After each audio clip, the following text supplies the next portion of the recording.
Alors, du coup, ce soir, on va aborder une thématique qui est en lien avec la fin d'année, la fin d'année qui arrive, la période de Noël, puisqu'on va essayer de regarder ensemble tous les dispositifs que vous allez pouvoir mettre en place dans vos entreprises ou à titre personnel pour optimiser votre rémunération, votre fiscalité et aussi celle de vos collaborateurs pour ceux qui ont des collaborateurs dans l'entreprise. Donc, on va évoquer beaucoup de sujets.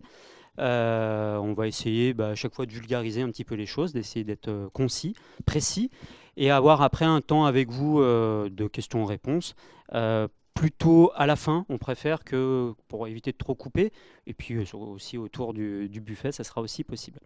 Donc pour ceux qui me connaissent, Laurent Berthera, je suis associé co-dirigeant au cabinet Agori. On intervient ce soir, comme des précédentes soirées, avec Julien Sebat, qui est gérant et associé de notre structure patrimoniale, Agori Conseil et Patrimoine, avec lequel on partage la partie allocation d'actifs sur cette entité-là. Autre dispositif qui rentre un peu dans la mouvance qui est l'épargne salariale. Donc là, on va rentrer dans des schémas un petit peu plus complexes, mais vous allez voir, ça se pratique assez bien. On va vous faire d'abord un petit rappel sur les fondamentaux de l'épargne salariale. L'épargne salariale, en fait, ça nécessite d'ouvrir des plans d'épargne.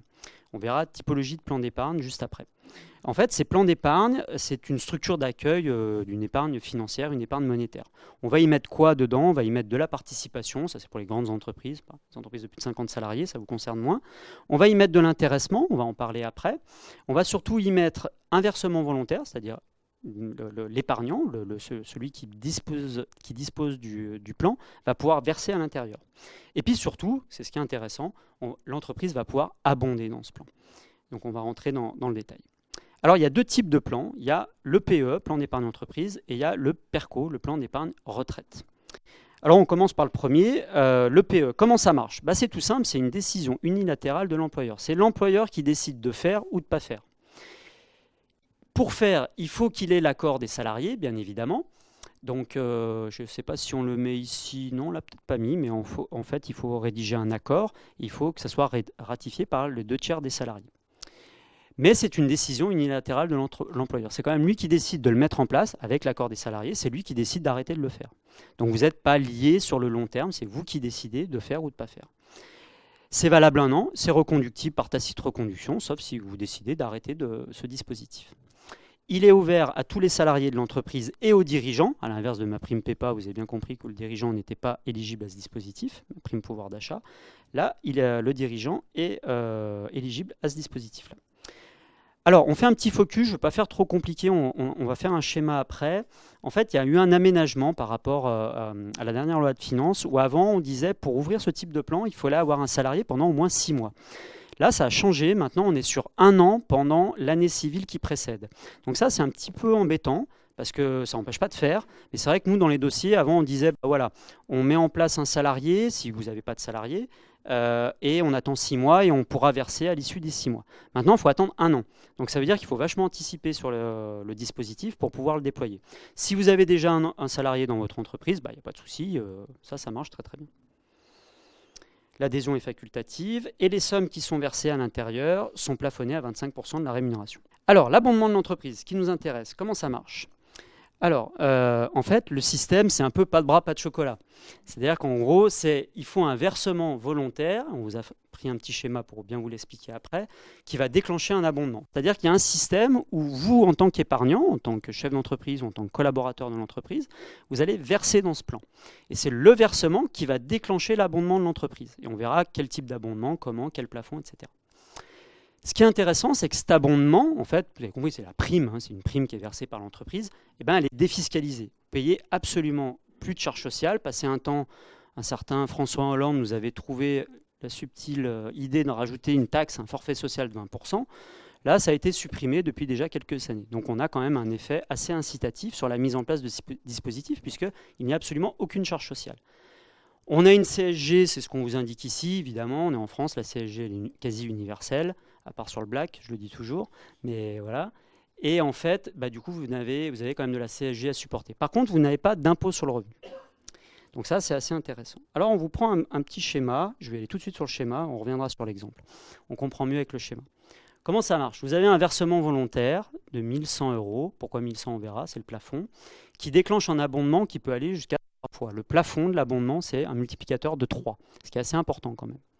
Donc, je verse 1100 euros à titre personnel. Pour ça qu'on parle de plan d'épargne. Si vous n'avez pas la faculté d'épargne et de verser dans ce plan, bah, c'est sûr que ça va être limité.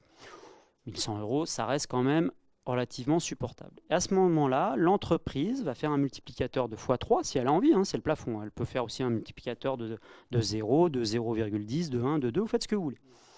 3300 euros. Donc on se retrouve dans notre plan avec à la fin 3981 euros. Ce n'est pas un tour de magie, c'est juste qu'au passage, l'État est passé par là. Et, on est allé prendre les 9,7% de CSG. Et vu qu'on est sur un plan d'épargne, il y a aussi une notion de frais de gestion. Comme n'importe quel placement, vous aurez des frais de gestion. Donc on est parti sur une hypothèse de 2% de frais de gestion. Ça nous donne une partie qui part pour la rémunération, tout travail mérite salaire, de celui qui va vous gérer votre plan. OK ? On va vous parler d'un deuxième dispositif qui est son grand frère, on va parler ça comme ça, qui est le plan d'épargne retraite collectif. Alors, les noms ont changé. On parle aujourd'hui, on va essayer de bien vulgariser, parce qu'avec Julien, on a eu du mal à essayer de trouver un peu une ligne directrice. On va essayer de parler de PER col. Col comme, pas le col du Ventoux, comme collectif. Okay. Alors, comment ça marche? Je vais aller assez vite, ça marche tout comme le PE, c'est pareil. Donc là, on va aller assez vite, c'est une décision unilatérale de l'employeur, c'est valable un an.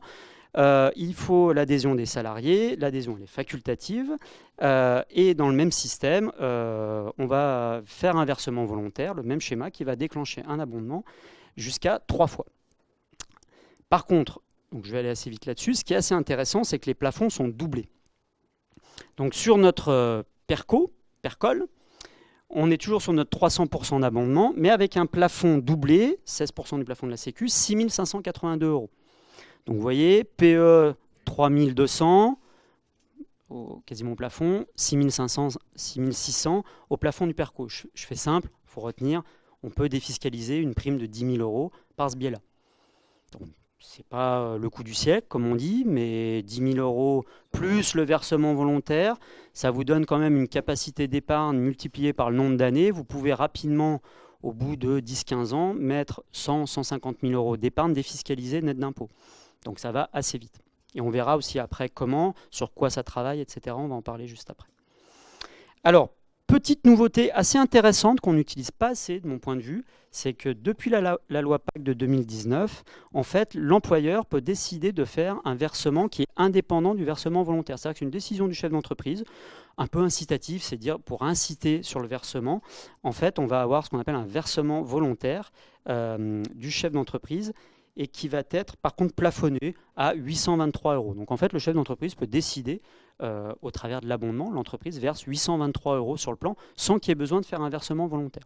Ça, c'est assez intéressant. C'est une petite carotte à l'entrée que l'on peut mettre en place. Alors, comment le mettre en place? Je vais vite, c'est exactement comme le PE, ça marche pareil. Il faut rédiger un accord d'entreprise, il faut le déposer à la directe, et c'est ce dépôt à la directe qui vous donnera droit aux exonérations fiscales. Alors, maintenant, c'est de se dire, ok, je comprends comment ça fonctionne, mais à la fin, mon argent, je le récupère quand? Donc, on le récupère, c'est ce qu'on a essayé de vous synthétiser ici. Il y a deux cas. Dans notre PE, on a un délai de blocage de 5 ans, et pour notre PERCO, on a un délai de blocage jusqu'à la retraite. On va dire, bon, la retraite, laquelle déjà de retraite? Est-ce qu'on en aura une un jour? Mais ça, ce n'est pas l'objet de la réunion d'aujourd'hui. Ce sera peut-être d'une suivante, en fonction de la réforme qu'on va nous pondre l'année prochaine. Mais on a des cas de déblocage anticipé. C'est ça qui est intéressant, c'est qu'aujourd'hui, pour ceux, je vais toute comparaison mis de côté, mais on va de plus en plus aller vers un système à la Suisse, pour ceux qui connaissent, avec des systèmes de piliers. Et est-ce que c'est bien, c'est pas, j'en sais rien, mais on va de plus en plus vers ce système-là. Et je trouve que notre PERCOL national va ressembler de plus en plus au deuxième ou au troisième pilier. Il y a une certaine ressemblance. Sauf qu'en Suisse, les plafonds sont beaucoup plus importants. Mais voilà, ils n'ont pas les mêmes revenus aussi, proportionnellement. Donc on a des cas de déblocage anticipé qui sont assez intéressants, enfin, pour certains, puisqu'on va pouvoir débloquer sans remise en cause de la fiscalité, donc dans des exonérations fiscales qui sont attachées. Alors, pour les plus comptables, on a essayé de prendre un exemple. On a monsieur et madame mal conseillés. Ils ne travaillent pas chez Agori. Donc, en fait, monsieur et madame mal conseillés travaillent ensemble dans la même entreprise. Madame est gérante, on a inversé ce coup-là. Elle relève du régime des indépendants. Ouais, parce qu'on faisait que des exemples avec monsieur gérant. Alors, on va quand même une fois mettre madame gérante. Alors, ils relèvent pardon, du régime des indépendants. Ils pensent optimiser leurs résultats parce que cette année, ils sortent du Covid. Ils ont une année assez correcte puisque, en fait, ils disposent d'une enveloppe disponible avant impôt sur les sociétés de 25 000 euros. Ils ont bien évidemment pris leur rémunération et ils ont un résultat, on va dire, comptable avant impôt. Et là, ils viennent nous voir, ils décident de changer de cabinet comptable et ils vont passer sur le cabinet bien conseillé. Voilà. Alors, ils épargnent à titre personnel une partie de leurs revenus. Ils ont 50 ans, ils se posent, c'est vrai, beaucoup de questions autour de la retraite, de l'âge légal, du nombre de trimestres, du niveau de pension, etc. Donc, quand ils viennent nous voir, ces gens-là, qu'est-ce qu'on commence à faire? On commence à faire un bilan retraite. Déjà, c'est la base, de faire un focus sur l'âge légal, effectivement, le niveau de pension, et de mettre en place avec eux une stratégie. Ça, c'est la base. Parce qu'avant de vous dire, il faut placer, il faut faire une économie fiscale, ok, c'est très bien, il faut déjà essayer ensemble de construire une stratégie et qu'il y ait un intérêt. Une fois qu'on a fait ça, on oriente un dispositif. Bah, vous avez bien compris, l'idée, c'est si on met en place ces dispositifs-là, qu'est-ce qui se passe? Donc, pour comprendre, monsieur et madame mal conseillés, s'ils ont 25 000 et qu'ils prennent des primes comme ils voulaient le faire, 25 000 euros, sachant qu'il y a des charges sociales au régime du RSI, et on avait pris l'exemple où c'était madame, j'ai fait une erreur, c'est gérante, et monsieur qui est salarié, vous avez des charges sociales qui sont quasi identiques dans les deux systèmes. Bah, en fait, vous avez déjà une partie de votre rémunération et de votre disponible qui part en charge sociale. Bien évidemment, vous n'avez quasiment pas d'IS à payer puisque vous avez pris une prime. On n'est pas tout à fait arrivé à zéro, mais vous avez compris le fonctionnement. Sur cette prime, 9 000 ici dans notre cas, parce qu'un TNS prend du net, alors qu'un salarié prend du brut. Puis vous savez qu'entre le brut et le net, il y a encore 20% de charge sociale. Donc, mon salarié, je le rémunère en brut, sauf qu'en net, il a que 7 020 sur les 9 000. On a une imposition, là pour le coup c'est simple, en tranche marginale à 30%, parce que c'est un couple, je vous rappelle, donc ils sont dans le même foyer fiscal. Donc on a enlevé la fiscalité globale, mais chacun sa fiscalité. Bon, bah, vous voyez qu'il reste un disponible de 11 569, c'est-à-dire moins de 50% du disponible de départ. Oui, on est en France, on paye des impôts aussi. Si, quelque part, aujourd'hui, on avait la même enveloppe qu'on essayait d'optimiser par notre système d'abondement PE-PERCO. On a vu que PE-PERCO, au taquet pour les deux, puisque monsieur est salarié, on peut aller jusqu'à 9 873 euros. Ce serait dommage de ne pas le faire et de s'en priver. Donc allons-y, on y va, on a le même disponible. On n'a pas tout à fait consommé les abondements, bah, on a une petite prime quand même qui peut être prise. Du coup, on se retrouve dans un cas où on a substantiellement plus au niveau du disponible avant impôt, et bien évidemment un impôt quasi inexistant, puisque notre PE et notre PERCO, il n'y a pas d'impôt sur le revenu dessus. Donc l'efficacité, je pense que vous l'avez vite compris, on a une efficacité de 83% versus 46%, c'est-à-dire quasiment le double sur l'économie réalisée. Mais, parce qu'il faut toujours mettre un mais, bien évidemment, avec une partie 5 682 bloquée, 5 ans, et une partie 13 164 bloquée jusqu'à la retraite. Mais la même personne qui me dit juste avant, moi, je veux prendre ma rémunération parce que je veux placer à titre perso, par exemple, on parlait d'assurance vie ou sur un autre placement pour ma retraite, bah, j'ai envie de vous dire, placez au travers de l'entreprise jusqu'à la retraite par le dispositif du PERCO et vous ne paierez pas d'impôt. Donc, sur un exemple d'un couple où on peut commencer à y mettre quasiment 20 000, on va schématiser, net d'impôt par an, vous voyez les économies quand même que vous pouvez réaliser en termes de disponible. Donc, pris comme ça sur une année, ça ne va vous paraître pas beaucoup, faites ça pendant 10 ans, on va commencer à compter les petits à la fin. Et là, ça devient intéressant. Voilà pour ces dispositifs PE-PERCO. On a maintenant un gros sujet qui est le plan d'épargne retraite, le PER. Alors, on fait un peu d'humour. Moi, je me suis permis d'appeler ça le Père Noël, parce qu'on est proche des fêtes, et Julien va nous dire pourquoi. On est venu aussi nous dire, puisqu'on va réformer le produit, on va quand même y mettre des choses plutôt positives. Donc, on en a 3, voire 4 principales. Je pense qu'on en a oublié une. La première, c'est, je parle pour le dirigeant d'entreprise TNS, et la fameuse retraite Madelin. C'est bien, c'est pas bien, on n'aime pas. On a un petit peu tous les avis. Le sujet, c'est pas de savoir si c'est bien ou pas, c'est que la différence avec le nouveau produit, c'est que jusque-là, on était obligé de verser un minimum annuel.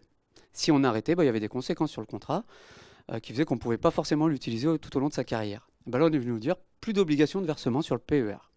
Et en plus, petite carotte sur l'ensemble des contrats de retraite, maintenant, vous pouvez sortir en capital si vous le souhaitez.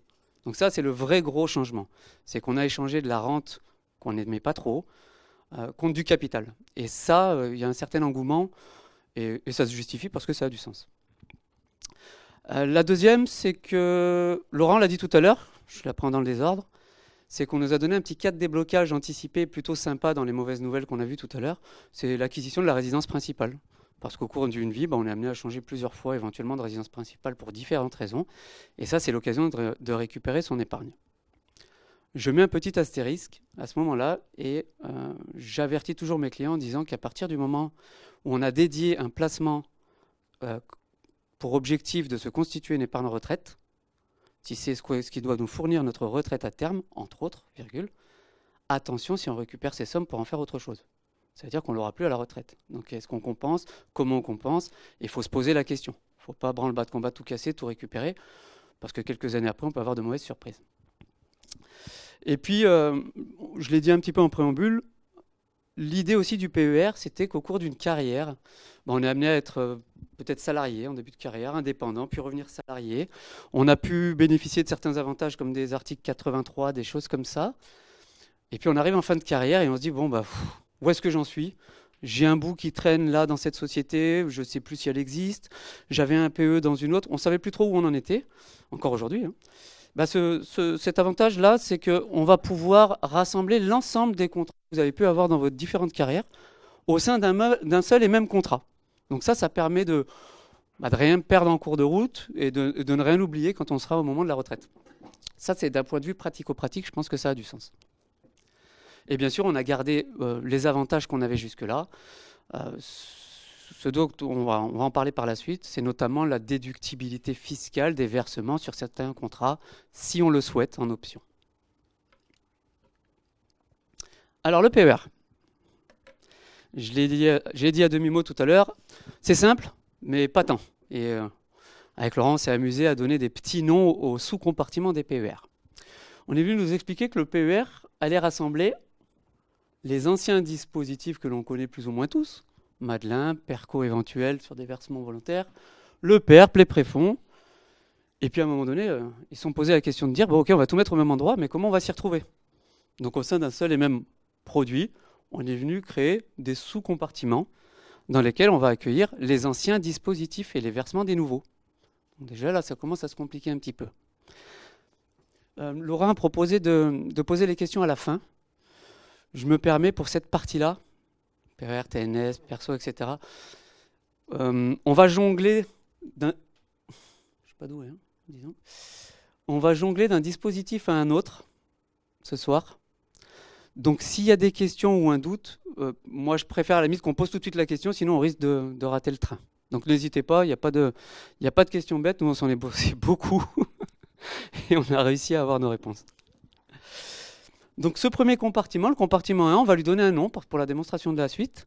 C'est le compartiment qu'on va appeler PERIN, le PERIN, pour plan d'épargne retraite individuel, pour individuel, qui lui sera sous-compartimenté en principalement deux grands axes.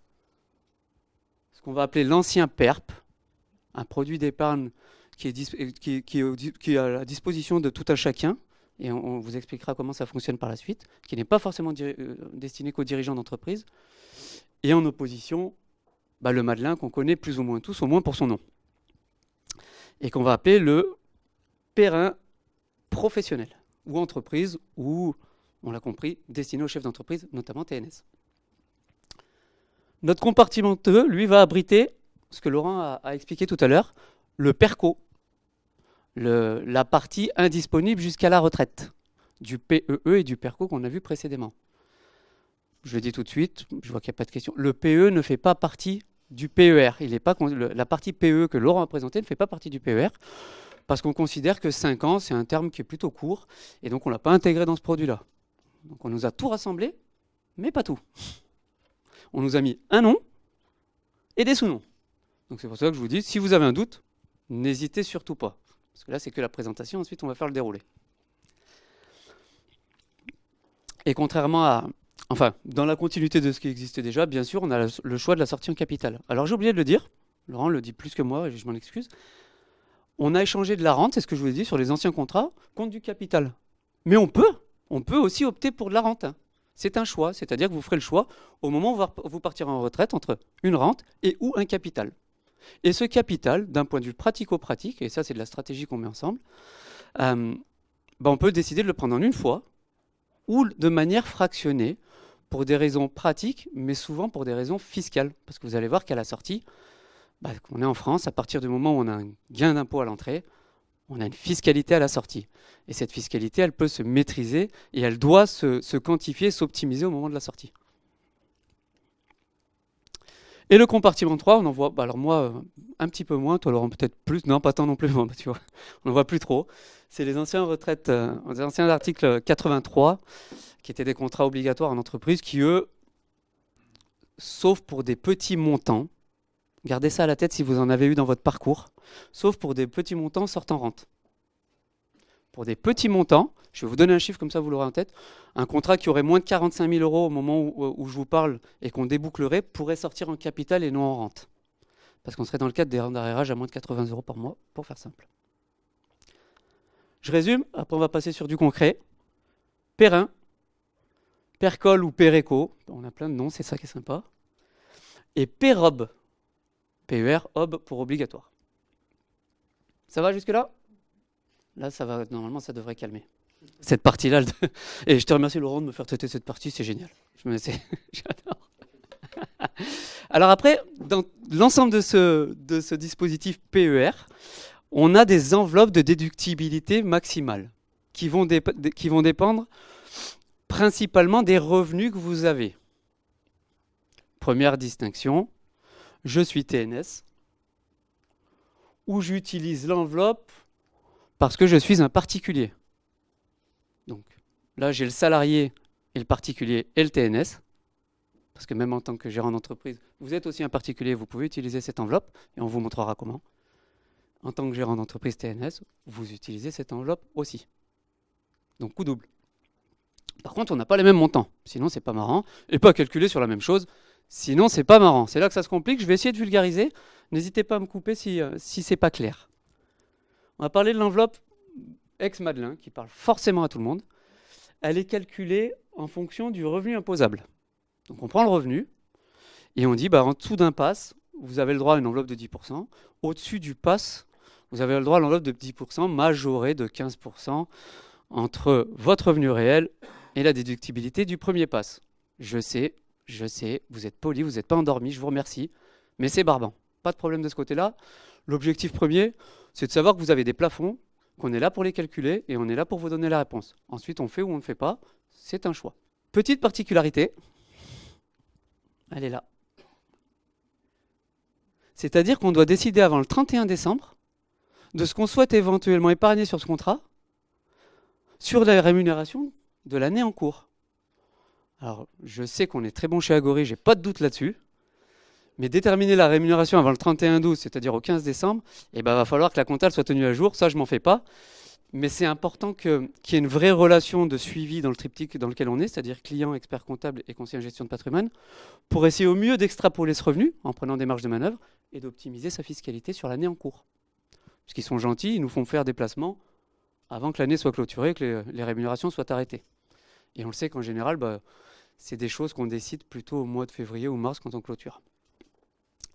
Donc petit exercice, je mets une alerte, ça, avant le 31-12 sur l'année en cours. Donc s'il y a des sujets, on est en plein dans la période. Ça, vous connaissez tous par cœur, j'en suis certain. C'est votre feuille d'impôt, la toute dernière page, avec plein de chiffres. Voilà, on a lu rapidement plafond d'épargne retraite. Voilà, ça nous parle. On l'utilise ou pas, mais c'est un plafond légal auquel chaque personne du foyer fiscal a le droit et qui est en relation avec la rémunération, pour le coup, de l'année précédente. Donc ça, c'est un plafond qui est calculé automatiquement par l'administration en fonction de l'année précédente et qui nous dit, voilà, monsieur, madame, l'année précédente, vous avez une rémunération d'un temps, vous avez le droit d'un plafond d'épargne retraite de 6 000 €. L'année suivante, ainsi de suite. C'est ce qu'on explique dans notre tableau. Ce plafond-là, quand il n'est pas utilisé, il est reportable pendant 3 ans. Donc j'ai un cumul de chaque année précédente pendant 3 ans que je peux utiliser à mon gré, en tout ou partie, sur ma feuille d'impôt.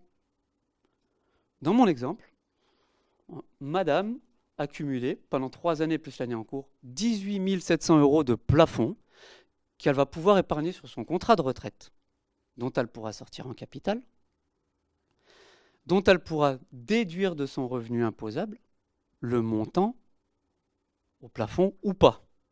Ça, c'est le plafond légal. On a le droit de faire ça. Maintenant se pose une question. Quand je déduis ça de mon imposition, combien je gagne? Et c'est là où il faut qu'on se pose quelques questions sur la fiscalité de l'année en cours. Quel est mon montant de revenu estimé? Encore une fois, on se rapproche de notre expert comptable. On estime les revenus de l'année en cours et on arbitre en disant, maintenant que j'ai à peu près mon revenu, où est-ce que je vais piocher sur mes contrats de retraite? Titre pro, titre perso. Hop, je commence par là. Tout à l'heure, je vous ai pris l'exemple de madame qui pouvait utiliser son plafond. Et je vous ai dit que si on n'utilisait pas la déductibilité des années précédentes, en fait, cette année-là, l'année prochaine, les 6 000, si on les verse pas, ils sont perdus. Et l'année suivante, on prend un autre 2 000, 3 000, 6 000 en fonction de sa rémunération. Et chaque année, ça se décale. Donc vous l'aurez compris, celui qui n'utilise pas son plafond, c'est perdu pour l'année en cours. Petite stratégie intéressante, c'est si madame veut utiliser les plafonds de monsieur. Tu as vu, pour le coup, j'ai fait, comme tu as dit, madame d'abord. Vous allez me dire, mais elle utilise ses plafonds, elle lui pique. Enfin, c'est le ce que je vais vous dire, c'est ce que j'ai eu comme raisonnement d'un client, c'est de dire, mais je lui pique son plafond. C'est gênant, je ne comprends pas pourquoi je lui pique son plafond à madame ou à monsieur, peu importe. On ne lui pique pas. La question dans le couple se pose, c'est de dire, est-ce que tu vas verser sur ton père, chérie? Oui, non. Sinon, moi j'ai la faculté de verser. Je vais verser éventuellement mon plafond, parce que ça a du sens, j'ai de la trésorerie et je veux optimiser ma fiscalité avant le 31-12. Et 2, si j'ai encore plus, on a la possibilité d'utiliser le plafond du conjoint. On a une petite case dans la feuille d'impôt qui est bien discrète et qui permet de dire, mon plafond perso c'est 18 000, mais si j'ai 20 000 à placer, je prends mes 18 000, j'ai utilisé mon enveloppe et je vais chercher un bout sur le plafond de mon conjoint, qui de toute façon, normalement, en discutant avec lui, ce qu'on fait tous à la maison bien entendu avant le 31-12, on saura s'il l'utilise ou pas. Donc on ne lui pique pas, on l'optimise. Ça va? Et inversement, si le conjoint veut verser, il peut verser et peut aller prendre les plafonds de monsieur ou madame. Ça marche dans les deux sens. Ce qu'il faut bien retenir quand vous regarderez votre feuille d'impôt, c'est que ça, c'est des enveloppes disponibles et que potentiellement on peut disposer des deux. Encore une fois, je l'ai dit tout à l'heure, c'est à mettre en corrélation avec votre fiscalité. Plus on va avoir des tranches d'imposition élevées, plus l'efficacité sera au rendez-vous, plus les tranches seront faibles, moins on aura de gains fiscaux pour des sommes d'argent potentiellement indisponibles jusqu'à la retraite. Donc ça se mesure aussi. Dans l'ordre, c'est-à-dire que si cette année je verse 6 112, je vais utiliser de facto, et on ne le choisit pas, c'est déduit de facto, sur les plus anciens plafonds. Tout à fait. Oui? Non, non, parce que si c'est cette personne, c'est par colonne, donc si c'est cette personne qui utilise ses 9200 dans l'exemple, ça sera ponctionné sur son 6000 et 3000 sur l'année suivante. Même si on coche.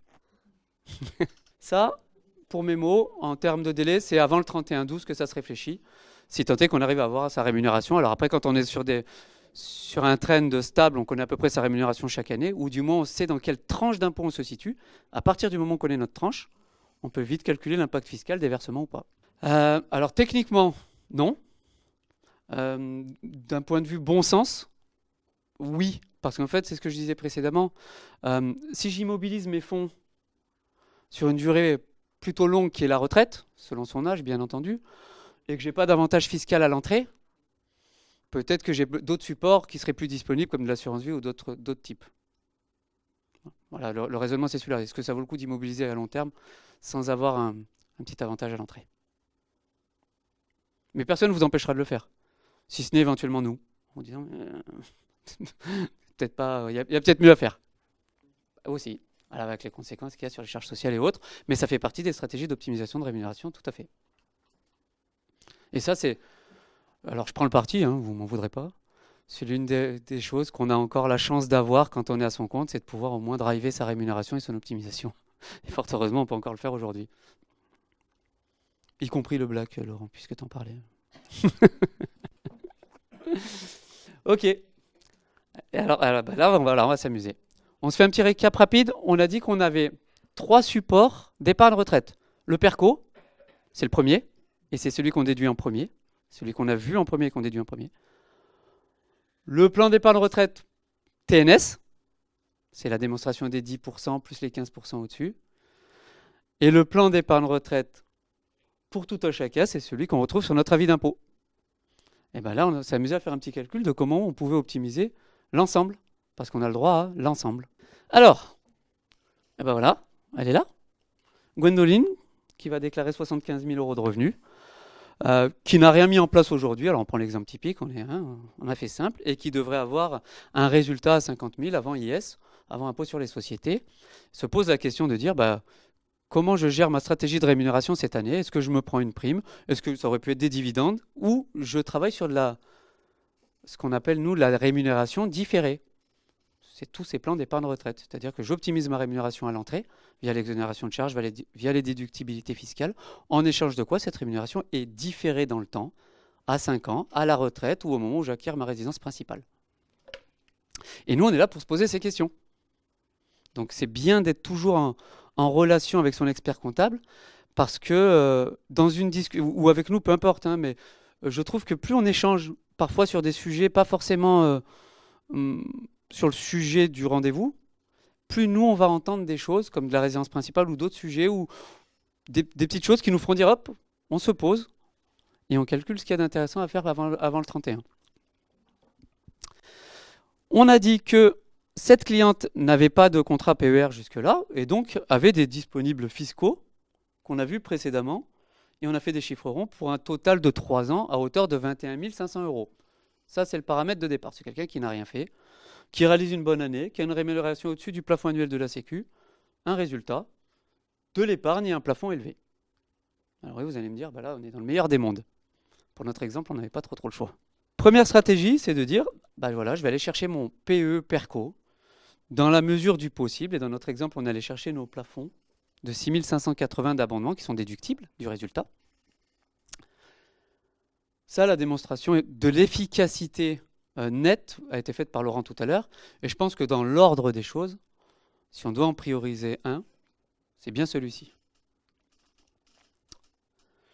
Deuxième question qu'on se pose, c'est est-ce que je peux faire ce qu'on appelle, nous, vulgairement, un upgrade de mes cotisations retraite. Vous savez que vous cotisez à une caisse de retraite, et puis on a la possibilité, en option, sauf erreur de ma part si je me trompe Laurent, on est plus dans ton domaine, de surcotiser, en échange de quoi on aura une complémentaire supérieure. Sachant que le taux d'efficacité de cette complémentaire est plutôt intéressante, mais sauf erreur de ma part, plafonné. Ah, t'as vu,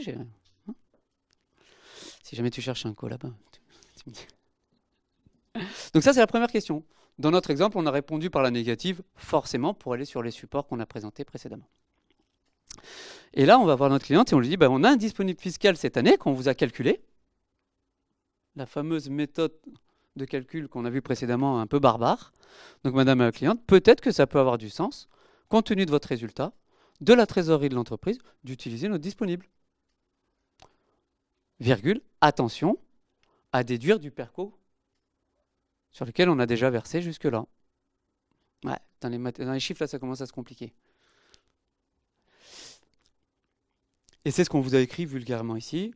On a tenu compte de son plafond, moins ce qu'on a déjà versé, et on lui explique qu'elle peut éventuellement encore verser 6 000 euros sur son contrat professionnel, dit PER professionnel, dans notre cas, TNS. Qui dit versement, dit déduction. Ça veut dire qu'il y a aussi l'approche de la diminution du résultat dans des taux d'imposition à 26,5 ou à 15 pour les gérants d'entreprise. Et puis là, notre cliente nous dit, oui, ok, pas de problème, j'y vais.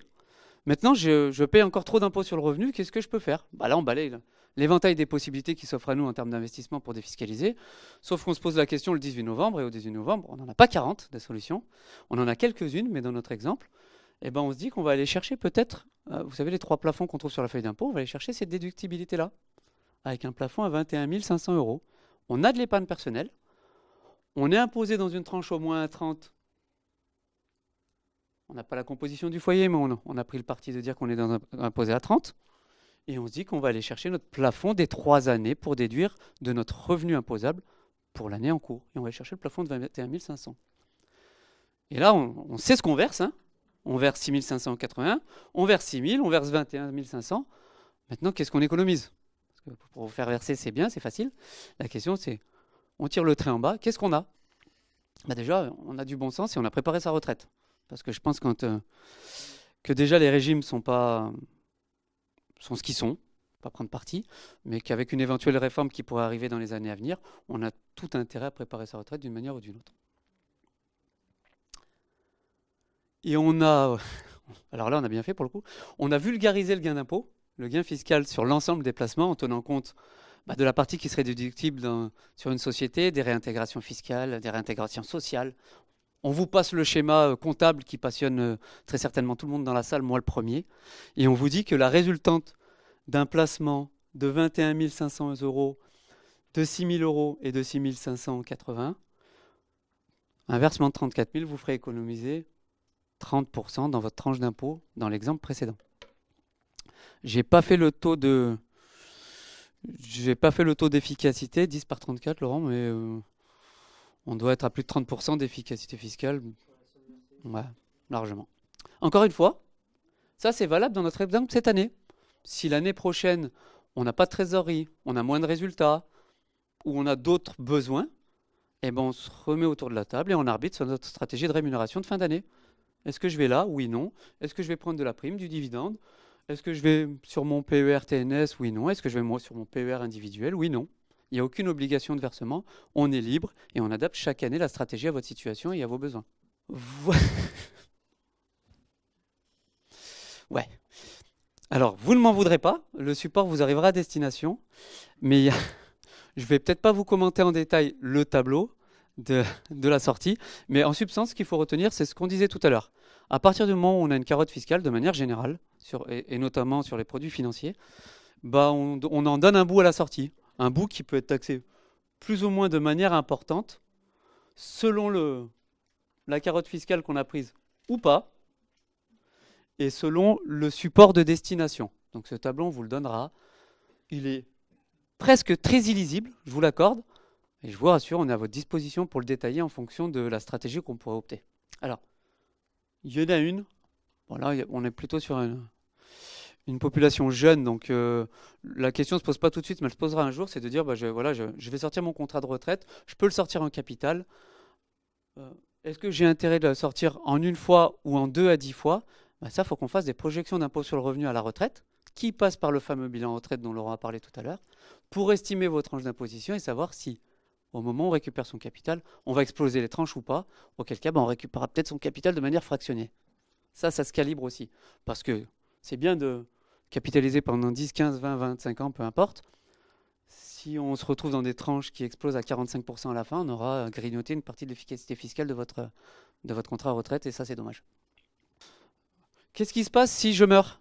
En cours de vie, je commence à capitaliser sur mon contrat, et parfois on me dit, si je meurs, qu'est-ce qui se passe? Il se passe pour vous pas grand-chose, puisque c'est terminé. Pour les héritiers, il se passe qu'ils peuvent récupérer le capital, avec une partie d'abattement fiscal. Ils sont venus nous calquer, je fais simple, le PER, sur la fiscalité de l'assurance vie, qui dit que quand je meurs, je transmets les capitaux à mes héritiers avec des abattements plus ou moins importants en fonction de mon âge. Et plus j'ai versé tôt sur mon contrat d'assurance vie avant une date clé de 70 ans, plus je transmets des capitaux importants à mes héritiers. Et plus j'ai placé mon argent après, et moins je transmets. Mais ça reste quand même intéressant. Là, ils nous ont calqué à peu près le même modèle, mais encore une fois, pour faire plus ou moins simple, je vais le vulgariser. Si vous avez décidé de mourir, dans le PER, il vaut mieux mourir tôt, avant vos 70 ans. Voilà. Je ne sais pas s'il y en a qui ont décidé, qui ont prévu, mais il vaut mieux mourir tôt, parce qu'en fait, là, on nous dit, plus je meurs tôt, plus j'ai des abattements importants pour mes héritiers, plus je meurs tard, après 70 ans, et moins mes héritiers vont pouvoir bénéficier de mon PER sans être taxés. Je ne pourrais pas vous le décrire en détail, on a essayé de se le faire avec Laurent en version rapide, ce tableau est imbuvable. Donc ça fait partie du choc de simplification du PER. Mais vous l'aurez en cas de besoin, ce que je ne vous souhaite pas, en tout cas, le décès. Pareil, le PER, comme le PERCO, comme le PEE, comme l'assurance vie, comme le compte titre, comme tous ces produits financiers que vous connaissez de près ou de loin, ça reste un support de placement destiné à, tant qu'à faire, être un minimum rentable, mais surtout, faut qu'il vous corresponde en termes d'investisseurs. C'est-à-dire que vous avez tous un profil d'investisseur différent. Je suis sûr que si je prends 5 minutes à discuter avec vous tous, j'aurai autant de profils que de personnes. Et il faut absolument qu'à l'intérieur de ce qu'on y mette, et ça, c'est le choix dont je vous ai parlé tout à l'heure, ça vous corresponde. Parce qu'en cas de baisse des marchés, si on ne met pas les bons placements en face des bonnes personnes, bah, ça risque de grincer des dents. Et ça, il faut absolument l'éviter parce qu'après, on vulgarise et on se dit, comme on l'entend souvent, le Madelin, c'est pas bien, l'assurance vie, c'est pas bien, le compte titre, c'est pas bien du tout. C'est pas tant la fiscalité qui est pas bonne, c'est la gestion qu'on en fait qui est parfois pas suivie ou pas optimale. Oui, ça, c'était une porte ouverte. Alors ça, beaucoup s'y sont engouffrés. Pour ceux qui ne l'ont pas fait, j'ai mis une petite réserve sur le fait qu'on puisse, de manière automatique, prendre ces anciens contrats de retraite Madelin, pour ceux qui l'ont, vous savez, ceux où on est obligé de verser et à la fin on a une rente, et les transférer sur le PER en se disant, de manière logique, bah voilà, la rente ça me plaisait pas beaucoup, bah je vais le transférer sur mon nouveau PER et je vais sortir en capital. Parce que c'était un petit peu le principe premier du PER. Oui, c'est possible, mais quand on fait ça, ça veut dire qu'on ferme son ancien contrat qui pouvait avoir des avantages particuliers. Alors, j'espère que vous êtes au fait. Je ne pense pas que tout le monde connaisse techniquement comment ça fonctionne. Je fais simple. Sur ces anciens contrats de retraite, on capitalisait, on avait une somme qui était transformée en rente en fonction d'une table de mortalité. Table de mortalité qui, plus le contrat était âgé, plus elle était intéressante, parce qu'on a une espérance de vie qui augmente. Et donc, à capital équivalent, nos actuaires des assureurs donnent moins tous les mois, puisqu'on vit plus longtemps. Donc, plus on a un ancien contrat Madelin, j'insiste, et moins il faut de manière automatique le transférer sur le PER, sans avoir audité ce qu'on pourrait perdre en termes de garantie. On a vu depuis 2019, 2020, même cette année, de grosses campagnes de communication. Arrêtez la rente, c'est pas bien, vos contrats de retraite Madelin sont pas bien, basculez sur le PER, vous aurez le capital. Oui, mais il y a toujours une contrepartie. C'est qu'on peut, en faisant ça, se priver d'une table de mortalité qui ferait que votre taux de rente, votre rendement de votre capital à terme, sur des vieux contrats, j'en ai encore à plus de 5%. Donc 5% de garantie aujourd'hui, ça a du sens. L'échanger contre un capital, faut pouvoir mesurer l'intérêt ou non de le faire. Donc ça s'audite. On est là pour ça. Là, on nous a laissé une fenêtre de tir. Je vais redonner la parole à Laurent. On nous a laissé une petite fenêtre de tir aussi. Souvent, quand on a des fenêtres de tir, comme celle-ci, et comme celle-là sur l'assurance vie en rapport avec le PER, il faut toujours se dire qu'à partir du moment où on a un avantage, on a un inconvénient. Laurent va vous expliquer comment ça se passe et va vous alerter sur ce qui peut être fait intelligemment ou pas. Avant d'aller se restaurer. C'est presque la conclusion. Non, il n'y a pas de souci, c'est un plaisir. Tu as dit quelque chose de très fort tout à l'heure, c'est dire, voilà, il y a des campagnes aujourd'hui de communication des banques, on peut le dire. Voilà. Bien évidemment, cassez vos anciens contrats et ouvrez-les sur ces nouveaux dispositifs. Bien évidemment, quand le banquier vous propose ça, c'est qu'il y a un intérêt, je vous le dis tout de suite. Nous, on va vous dire pourquoi pas, on va dire qu'il faut l'auditer, il faut que ça ait du sens. Mais le banquier ne vous fera jamais un audit de cette situation. Là, on va vous présenter quelque chose. On ne vous dit pas de le faire, on vous dit juste d'y réfléchir parce que ça, on en parle, mais on n'entend surtout pas parler. Le problème aujourd'hui de l'assurance vie, Julien, tu en as parlé à un moment, c'est qu'on a aujourd'hui sur les contrats d'assurance vie sur lesquels la France est championne du monde, je ne sais plus combien il y a de centaines de milliards d'euros d'actifs. Si la France d'ailleurs arrive, je le dis, à emprunter aussi peu cher sur les marchés financiers, c'est entre autres qu'elle a cette sécurité-là sur les marchés, puisqu'il y a de l'assurance vie. Le problème aujourd'hui de l'assurance vie, c'est qu'on le voit, nous, avec des clients qui nous viennent nous dire aujourd'hui, mon contrat d'assurance vie, ça rapporte plus rien. En disant, pourquoi ? Pourquoi ? Parce que c'est souvent des fonds qui sont placés, ce qu'on appelle en euros, c'est-à-dire en fonds obligataires ou du moins d'emprunt d'État. Donc quand les États empruntent à des taux qui frôlent zéro, voire même des taux négatifs, quand on entend l'Allemagne à des taux négatifs, la France à des taux négatifs, c'est sûr que c'est vous lequel créancier, attendez-vous pas à avoir un retour positif sur votre placement puisque vous prêtez à des taux négatifs. Une petite parenthèse par rapport à ça. Donc si, j'allais dire, vous avez un contrat d'assurance vie, qui n'est pas très efficace, sur des sommes peut-être pas très importantes. Est-ce que ça ne serait pas opportun de le transférer, là pour le coup, avec un vrai sens, sur un contrat PER et profiter, entre guillemets, de ce qu'on va voir juste ici, le fait de dire la sortie de mon contrat d'assurance vie, même si je le cache, je n'ai pas de fiscalité. On verra les seuils pour pouvoir réallouer les fonds sur un PER qui vous donne une défiscalisation, on l'a vu tout à l'heure, dans votre tranche marginale à 30 ou à 41 ou à 45. Là, ça devient un petit peu plus intéressant en ayant comme objectif d'aller chercher un rendement et un placement peut-être un petit peu plus dynamique que votre contrat d'assurance vie. Alors comment on fait ça? Si ça vous intéresse, je vais aller assez rapidement quand même, c'est que dans un contrat d'assurance vie, moi je compare toujours ça à une part de gâteau. Et dans le gâteau, il y a la part de gâteau, puis il y a la crème qu'il y a au-dessus. La crème qu'il y a au-dessus, c'est les intérêts. C'est cette petite partie-là. Et en fait, on vous dit dans l'assurance vie, ce qui est imposable, c'est quoi? C'est pas la part de capital, puisque la part de capital investi, le support, c'est l'argent que vous avez mis dedans. Donc on ne va pas vous taxer sur l'argent que vous avez mis dedans. On va vous taxer sur quoi? Sur des intérêts. Donc en fait, on vient vous taxer, si tant est qu'il y a une imposition, sur cette petite part de crème, là, de support du gâteau. Et en fait, on vous laisse une fenêtre de tir. Là, on a jusqu'au 31 décembre 2022 pour le faire. Ça, personne n'en parle. Moi, j'ai vu ça dans pas beaucoup de revues. Et en fait, on vous dit qu'on a une limite d'intérêt où vous allez pouvoir retirer de votre contrat dans la limite de 9 200 € pour un célibataire ou 18 400 pour un couple. Pour ceux qui connaissent un petit peu l'assurance vie, on a doublé les plafonds. Jusque-là, les plafonds étaient de 9 200 € pour un couple et de 4 600 pour un célibataire. En fait, on vient doubler les plafonds. Une seule condition, il faut que votre contrat, par contre, ait plus de 8 ans. Si votre contrat n'a pas plus de 8 ans, ce n'est pas ces plafonds-là qui s'appliquent. Donc, 3 conditions.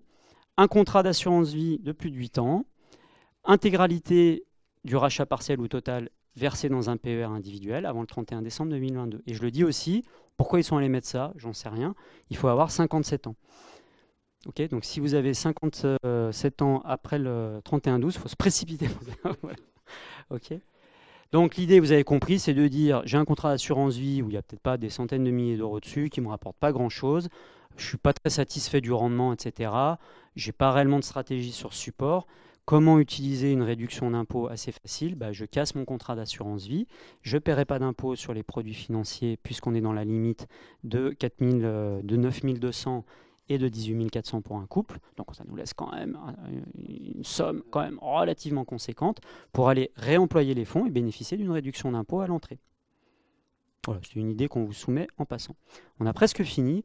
Ce qu'on voulait vous parler maintenant, c'est un peu, là on va vendre un peu notre maison, c'est normal.